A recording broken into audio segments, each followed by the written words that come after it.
Driven brutally from their homes by the Japanese, the people literally came out of the ground. A few at first, then whole families, communities. They'd been living for weeks in caves and burrows. They were starving and sick, dazed and shocked from exposure and bombardment and fear.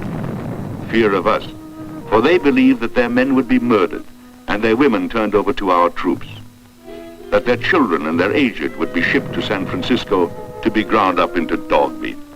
So they had been told by the Japanese army. And at first they had believed it. But somehow they heard of the fair treatment received by the first few who knew better or feared less. When they discovered that our civil affairs units were not designed for rape, torture, or slaughter, so many gave themselves up that by D-Day +3, we had over 6,000 in custody in the Marine Corps area alone, and 6 days later, 31,000. Military government had started to function with the finding of the first civilian. Its highly specialized personnel was first concerned with getting the Okinawans safely out of the Japanese perimeter and preventing them from confusing the fire and advance of our expanding beachhead.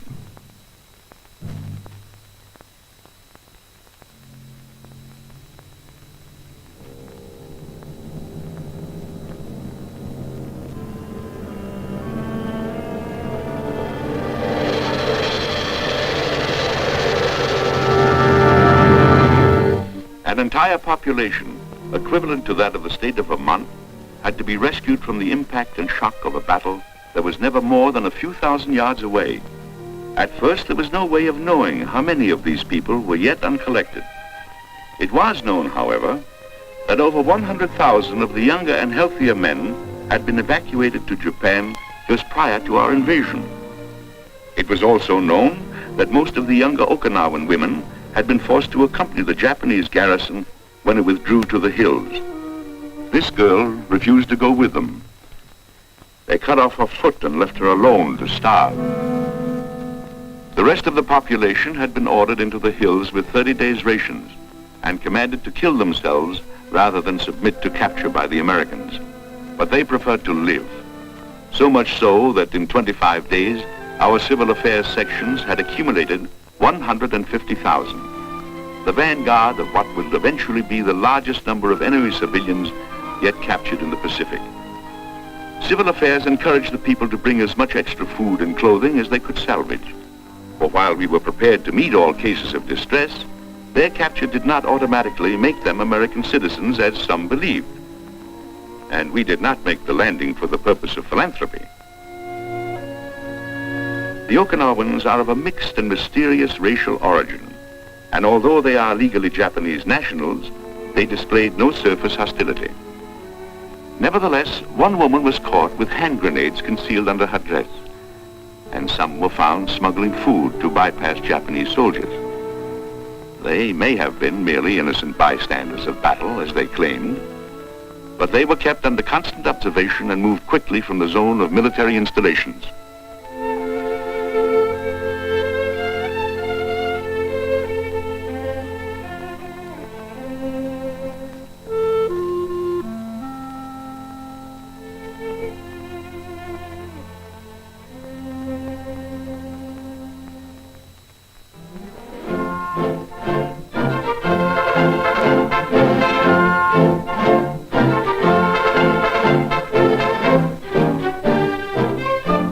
Central collection stations, interrogation facilities were established. Here, intelligence personnel from civil affairs screened all adult Okinawans for military information. Means of identification was issued to ensure safe conduct within prescribed zones to those who were considered reliable.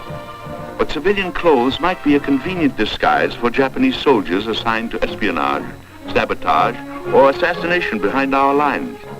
Civil affairs had to be watchful, for military security is the primary purpose of military government.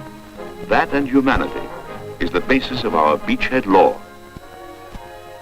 For both these reasons, public health had to be safeguarded. Army and Navy doctors were quick to search out and isolate any contagious disease that might menace our troops with epidemic. For many, this was the first medical treatment they had ever received, for the Japanese had maintained only 3 doctors for every 10,000 Okinawans. In our country, the ratio is 40 per 10,000.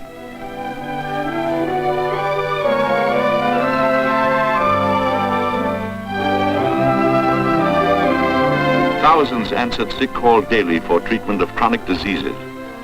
But 80% of all immediate hospitalization was for wounds suffered on the fringe of combat. The Japanese had further complicated the health problem before they retreated by releasing a large colony of lepers to wander helplessly around the island.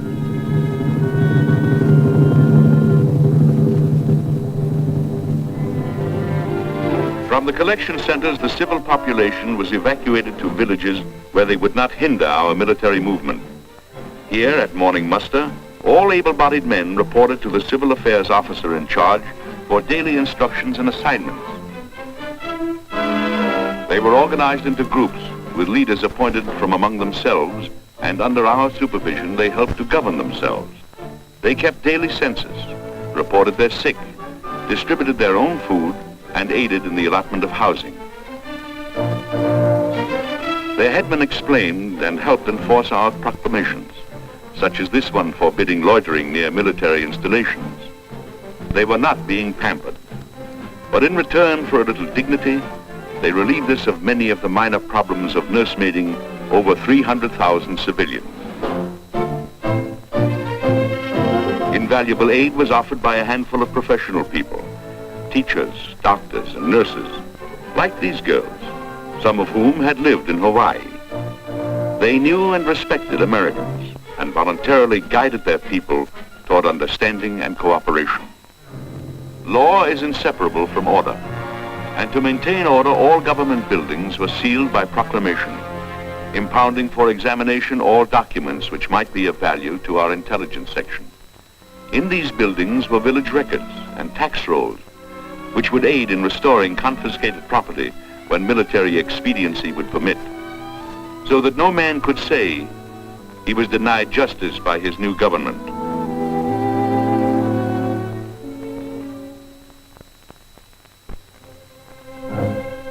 With a total population 15 times more dense than that of the United States, the food problem was acute. A strict system of rationing had to be established, with a daily food allowance issued to heads of families from a community ration dump. A monetary system was not established while the fighting was still going on, but a record was kept of all rations issued for a future accounting. The food itself was diverted from captured Japanese army stores, and with the exception of special medical rations for infants, invalids, and the critically undernourished, the people could eat only what was on the island when we came, so that no supplies were diverted from our troops for civilian use. They would have to get along on a diet of rice, tea, barley, and dried fish until their farms were clear of the combat zone and they could return to salvage their crops.